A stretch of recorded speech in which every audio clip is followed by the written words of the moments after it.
You're listening to Au Pair Unfiltered, the podcast where culture meets chaos, kids, and coffee. I am your host, Sylvia, bringing you the realest stories from the inside Au Pair life. No filters, no fluff, just honest conversations, laughs, and lessons along the way. Let's dive in.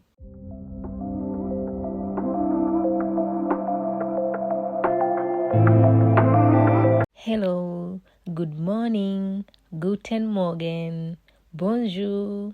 Welcome back to Au Pair Unfiltered. It's been a while, I know, right? Sorry for the delay. So today we're going to talk about my friend Gel. So Gel in full is Gelida. Yeah. So Gel was an au pair in 2022. That is 3 years way back. She was an au pair in Germany, of which she was lucky to get a family that was not a real like real German people, but they had migrated from US to Germany, so they had the US culture in them. So this family had 3 kids, 1 elder boy and 2 little twin girls. Yeah, with the father and the mother, of course. So the family spoke English and Germany, which was friendly to her since she was also coming from an English speaking country. So it was so efficient for her since it wasn't that much not that much hard to interact with anybody in the house. The kids also were speaking both English and Germany. But for the little girls, they were mostly into Germany because for them, they were born in Germany. But for the old boy, he knew both English and Germany. Yeah, so the first time Dale had encountered her difficulties was on this day that she went to a supermarket. She was supposed to do some groceries for the family. For her, the agreement was also doing groceries for the family.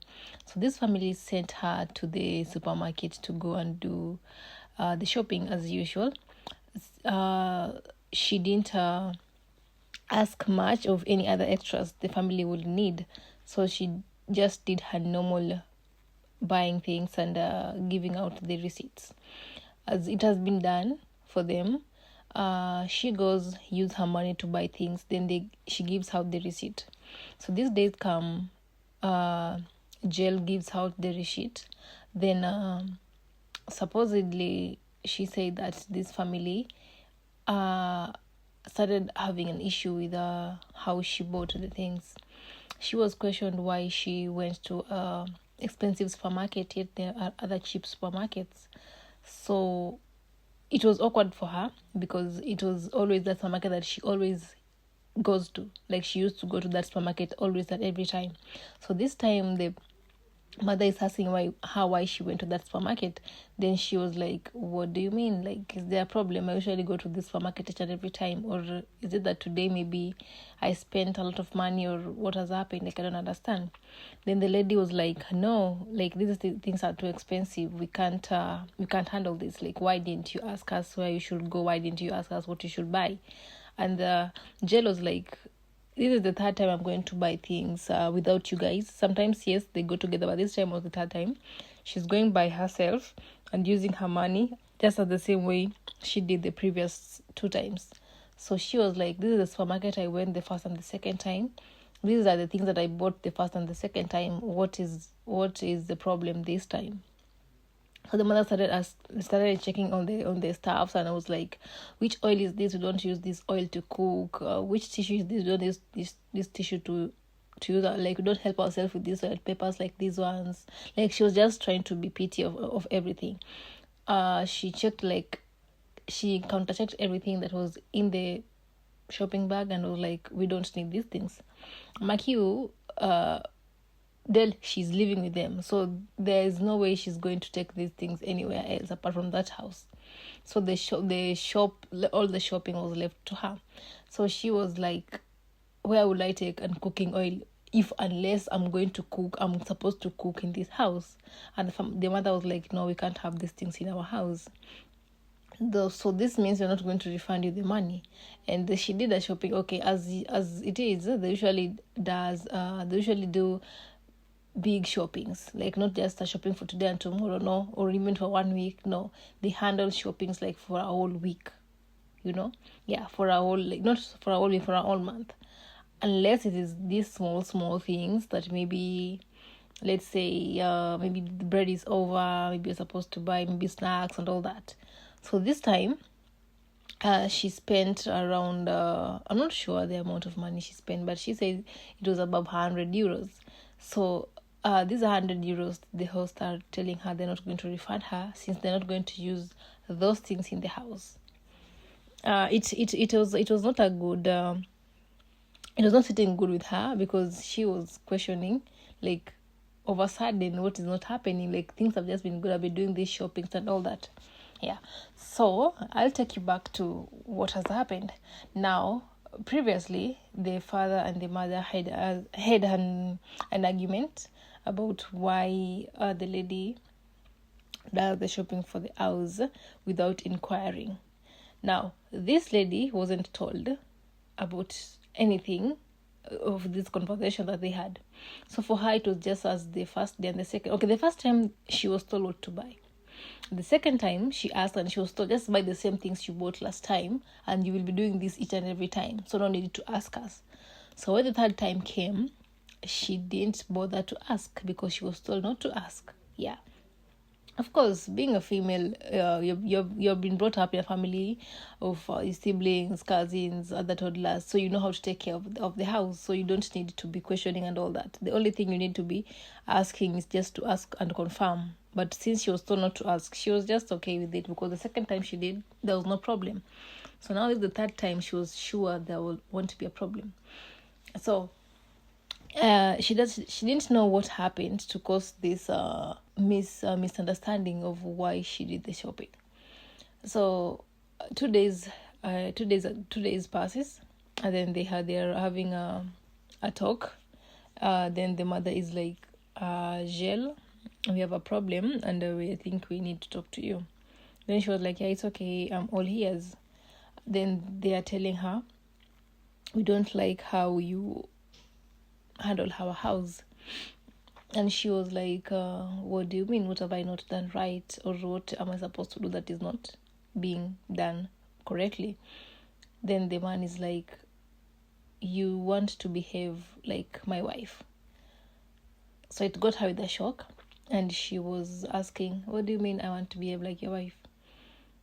Like, you went for shopping, you bought things, then you just bring us the tickets. Look, what do you expect? Like, you're behaving like as if you're my wife. You just go shopping, then buy things, arrange them, and just like that. You don't inquire, don't ask us or anything.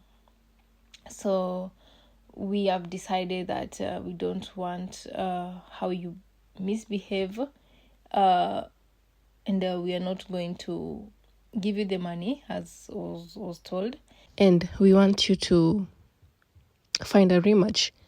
We want to end the contract, since our terms are not matching and things are not going well as we see as a family. So we are going to give you a 3 weeks notice, since it's the beginning of the month and we have already worked for 1 week. So we just want to finish this month. So at the end of the month, I think we're going to finish our agreement and you can leave.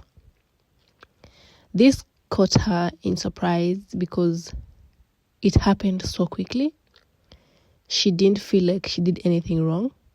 And if in case she did something wrong, they could have called her, questioned her, and asked her not to do the same.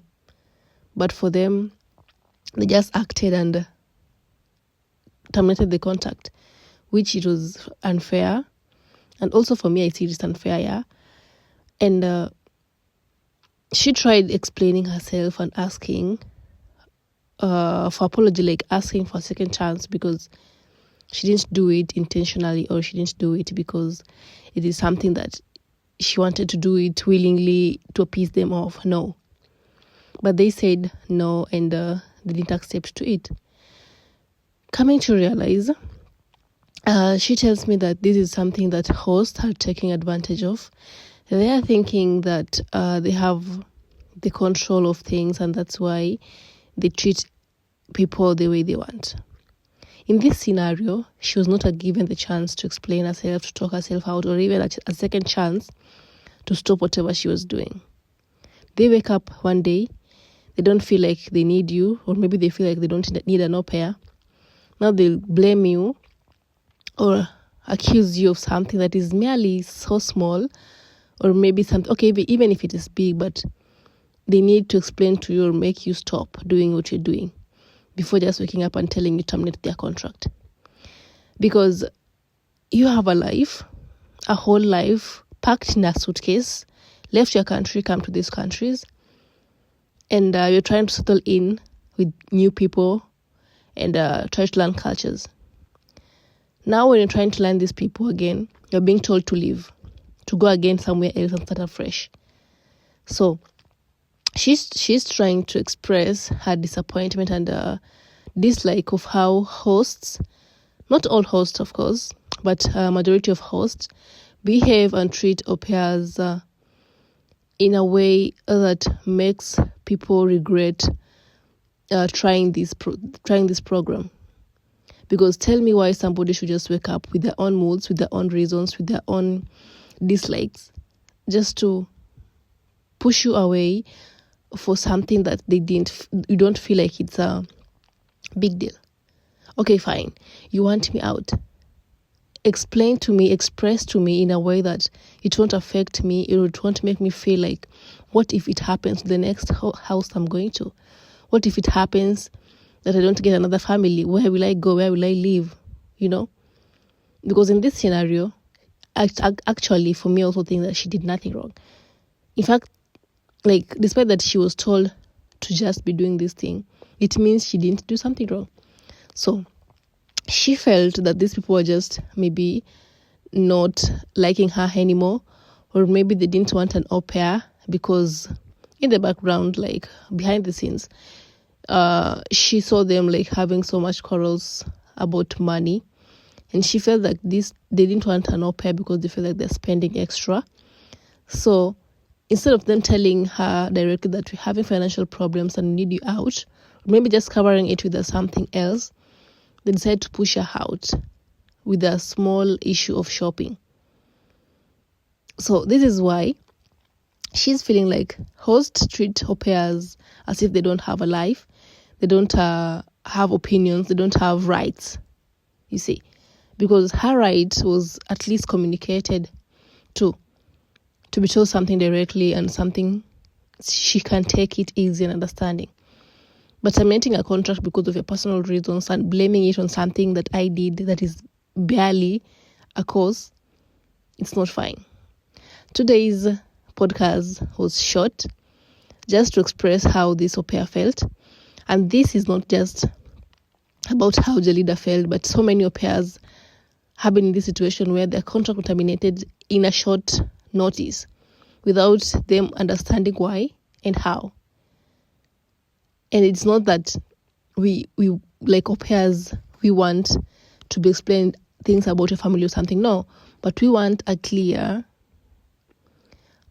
know-how of why this is happening and why it happened, or why do you feel like I'm not a match with you, instead of just terminating it and letting me go. Because it creates overthinking.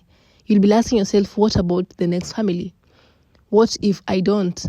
What ifs and what about are going to be a lot of thoughts during the period that is remaining with your family or with the family. So she was expressing this and trying to bring out the unfair part of how host terminates contacts. Thank you so much for joining us today. Feel free to comment, like, and share with other fellow au pairs and aspiring au pairs.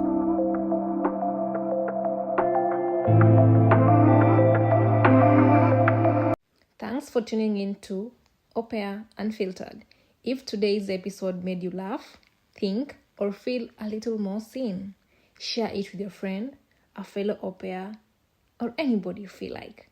Don't forget to follow the show and join the conversation on YouTube. Until next time, stay real, stay curious, and stay unfiltered.